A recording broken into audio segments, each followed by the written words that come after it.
안녕하세요. 인생고개입니다.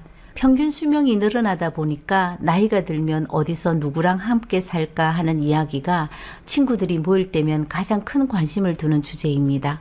우리가 20대, 30대는 이런 고민을 단 한 번도 한 적이 없을 것입니다. 하지만 주위에서 미리 노후 준비를 하지 않아서 비참한 노후를 보내고 있는 사람들을 마주할 때면 많은 생각을 하게 만듭니다. 노후가 준비가 되지 않았을 때 자식하고 살아야 될까요?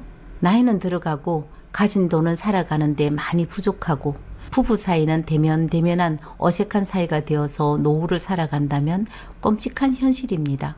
이런 대면대면한 부부와 나이가 들면 같이 살아야 될지, 아니면 자식과 같이 살아야 될지, 또 혼자 살아야 될지, 아니면 누구와 같이 어떻게 살아야 되는지를 생각해 봐야 합니다. 30대 후반 남자는 결혼을 하면 부모님을 모시고 살고 싶다고 했습니다. 내 부모만 모시고 산다는 것도 욕심일 거라는 생각에 형편 따라 장모님도 함께 대가족으로 살 수 있는 방법을 모색하고 있다고 해요. 그런데 첫 번째는 결혼할 여자가 반대를 한다고 합니다. 부모님 또한 혼자 사는 게 자유롭다고, 혼자 살고 싶다, 같이 사는 것은 싫다고 하셨대요. 친구들 모임에서 주고받은 대화를 한번 옮겨보겠습니다. 난 자식들에게 기대도 안 한다. 저희들끼리 잘 살아주는 것만 해도 고맙지. 뭐 더 바라겠노? 나이가 많고 가진 게 없는 부모를 자식이 같이 살자고 하겠나? 아우 짜증나. 나는 우리 애들하고 같이 살고 싶은데 우리 애들이 절대 같이 안 산다고 하더라. 같이 산다는 것을 생각해 본 적이 없대. 안 살고 싶으니까 생각도 안 해본 거 아니겠어? 아니야. 생각을 안 해본 것이 아니고 아직 우리 엄마는 늙었다는 생각을 안 하고 있을 거야. 자식들에게 엄마는 그냥 엄마야. 자식들이 클 때 항상 그 모습 그대로 엄마는 나이가 들어도 그때 그 엄마고, 늙어서 모든 것이 힘들어도 자식에게는 그냥 엄마야. 자식들은 우리 엄마는 건강하게 혼자 잘 살 수 있다는 생각을 할걸?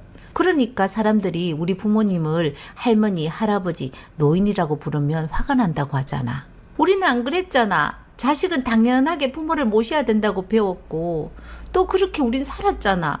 요즘 애들은 부모를 모셔야 된다는 그런 생각조차도 없더라. 빈말이라도 엄마 우리하고 같이 살래?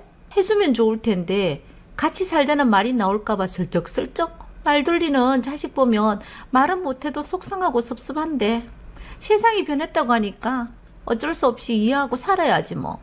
세상이 변했는데 욕심내서 억지로 자식들하고 같이 살아봐라.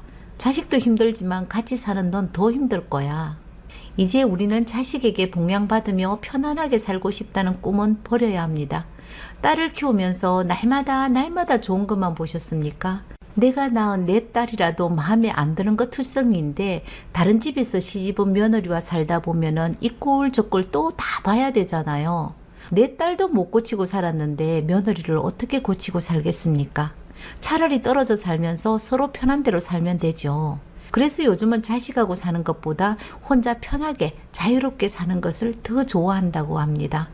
없으면 없는 대로, 있으면 있는 대로 그냥 살면 되는 겁니다. 나이 들면 누구랑 살까? 심각하게 고민을 해본 적 있습니까? 많이 고민해 보셨다고요? 친구들도 혼자 살아야 될지 아니면 자녀와 함께 살아야 될지 정말 많은 생각을 하고 산다고 했습니다. 혼자 살아야 되나? 누구랑 같이 살아야 되나? 누구랑 같이 살아야 된다면? 딸? 아들? 남편? 누구랑 살아야 돼? 물론 내 마음대로는 안 되겠지만 나에게 선택권이 있다면 난 남편하고 사는 게 더 좋지 않을까 하고 생각을 해. 넌 전에는 남편하고 절대 안 산다고, 꼴도 보기 싫다고 그랬잖아. 근데 왜 갑자기 남편하고 살아야 된다고 바뀌었는데? 너희들도 알다시피 남편하고 나하고는 진짜 달라도 너무 많이 달라. 하나 똑같은 게 하나도 없어. 그런데 그런 사람이랑 어떻게 결혼해서 같이 애 낳고 살았어? 내가 미친 거지. 눈에 콧깍지가 낀 거야. 지금도 남편은 꼴도 보기 싫은데 내가 2년 전에 욕실에서 넘어져서 허리를 많이 다쳤잖아. 나는 활동적인 걸 좋아하니까 밖에 나가서 산책도 하고 좀 꾸미는 거 좋아하잖아. 우리 남편은 절대 자기 관리 안 하는 사람이거든. 후주근이한 옷 입고 외출하는 남편을 보면 난 짜증이 나. 나하고 동갑인데 완전히 동네의 할아버지야. 같이 다니는 것이 창피해 죽겠어. 우리는 그냥 같은 집에 사는 옆방 아저씨, 옆방 아줌마야. 이렇게 산 지가 20년이 넘었거든? 그런데도 불편한 거 하나도 없다. 20년 넘게 옆방 아저씨, 옆방 아줌마로 살았는데 왜 남편하고 갑자기 같이 살겠다고 해? 왜 180도로 바뀌어버린 거야? 2년 전 욕실에서 넘어져서 허리하고 오른쪽 팔을 수술했다고 합니다. 그날 밤도 옆방 아저씨하고 옆방 아줌마로 자고 있었는데 내가 화장실 가다가 자빠진 거지. 제일 가깝게 사는 옆방 아저씨가 생각이 나서 목청껏 살려달라고 저기요, 저기요 이렇게만 외쳤다고 합니다. 여보도 아니고 누구 아버지도 아닌 옆방 아저씨는 저기요라는 소리에 달려와서 119를 불러 응급실로 달려갔고 수술을 한 후 정신이 들었을 때 옆방 아저씨가 침대에 엎드려서 자고 있었다고 해요. 저기요, 물 좀 주세요. 저기요, 소변줄 좀 봐주세요. 잦은 심부름을 다 해주고 퇴원에 쓰는 밥부터 청소, 빨래, 꾸미기 좋아하는 나를 위해서 가끔 화장도 해주고 거울을 보여주면서 예쁘다고 말했다고 했습니다. 저기요, 허리 다 회복하면 제가 당신 발까지 다 씻어줄게요. 발은 고사하고 더 편한 백성이 되어서 밥이며 모든 것을 대접받으며 살다 보니 옆방 아저씨가 외간 남자 같은 설레임으로 변했다고 했습니다. 그래서 이 남자하고 알콩달콩 살아도 되겠다라고 생각을 했대요. 자식보다는 아파 보니까 미우나 고우나 내 남편이 최고다라는 생각이 들었대요. 세상 사는 거 별거 없어. 서로 아껴주고 챙겨주고 서로 보듬어 주면서 같이 늙어가는 게 제일 좋지 뭐. 그래서 사람은 한 번씩 아파 보는 것도 괜찮다라고 말을 하더라고요. 귀덕아, 넌 아직까지도 어른 모시고 살지? 우리 어머님은 90 넘었다. 대소변 받았는지도 한 5년 정도 되었을걸? 결혼할 때부터 어머님이 자식하고 살기를 원해서 내가 맞이고 같은 동네라서 철없이 그렇게 하자고 했는데 내가 우리 어머님이 이렇게 오래 살 줄 알았나? 이렇게 오래 살 줄 알았으면 중간에 어머님이 따로 살자고 할 때 분가했어야 했는데 내가 잘못 생각해서 나도 며느리 보고 손자도 있는데 아직까지 기저귀 갈아주고 산다 아이가. 이제는 아무 생각 없다. 그냥 같이 늙어가야지 뭐 별 수 있겠나. 자식은 지금까지 고생한 거 나중에 같이 살면서 편안하게 모시겠다고 했지만 나 역시 어머님 때문에 힘들었는데 내 자식도 얼마나 힘들까 하는 마음도 있고 또 자식과 같이 살면 자식 눈치도 봐야 될 것 같고 같이 산다는 것만 해도 내 시간 속에 다른 사람들이 들어와 함께 공유하면서 사는 거 원하지 않는다고 했답니다. 솔직히 말하면 어머님 때문에 내 시간을 다 바친 것이 아쉽고 억울할 때도 있어서 아들 며느리하고 같이 살면서 대접받고 싶은 마음이 없다면 거짓말이라고 했습니다. 하지만 결론은 같이 살면 자유롭지 못하고 아무래도 눈치도 볼 것 같아서 열심히 홀로서기를 하면서 내 갈 길을 가야 된다는 생각이 들어서 자식하고는 같이 살지 않겠다고 했답니다. 나는 9년 동안 아들하고 같이 살아봤잖아. 살아봐서 그런데 난 혼자 사는데 대찬성인 사람이야. 생활 속에서 일어나는 하나하나를 같이 부딪히며 산다는 것이 너무너무 피곤하더라. 그래서 우리는 각자 생활 패턴에 대해서 간섭하지도 말고 물어보지도 말고 함께 살아도 없는 사람처럼 살자고 정했는데 신경 쓰이는 것은 어쩔 수 없이 불편해도 너무 불편했어.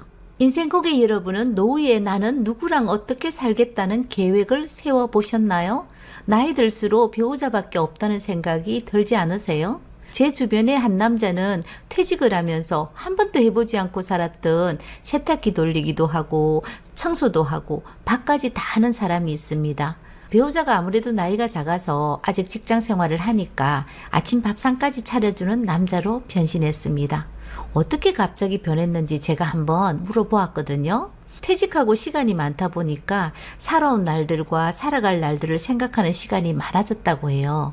이렇게 살다 어느 날 갑자기 한쪽이 먼저 간다는 생각을 하니까 앞이 깜깜해졌다고 했습니다.